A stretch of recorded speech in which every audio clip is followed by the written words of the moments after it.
সহজ রেসিপি মিষ্টি কুমড়া ডিম আলুর দম। আসসালামু আলাইকুম, আমি স্বপ্না। আমরা কেটে নিয়েছি মিষ্টি কুমড়া আর একটা আলু, পেঁয়াজ 3টি কেটে নিয়েছি, তারপরে টমেটো অর্ধেক, আদা রসুন বাটা একসাথে 1.5 চা চামচ, জিরা বাটা 1 চা চামচ, ধনিয়া পাতা, তেলে ডিম ভেজে উঠায় রাখলাম, তেজপাতা লং এলাচ দারুচিনি জিরা সামান্য দিয়ে পেঁয়াজ লাল করে বাটা মশলা সব দেব, লবণ হলুদ মরিচের গুঁড়া জিরার গুঁড়া আধা চামচ করে দিয়ে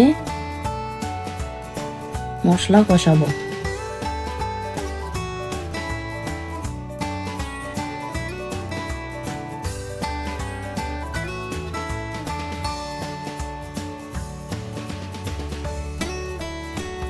সবজিটা দিয়ে নাড়াচাড়া করে 1.5 কাপের মতো পানি দিয়ে আমি সবজিটাকে ঢেকে রান্না করব।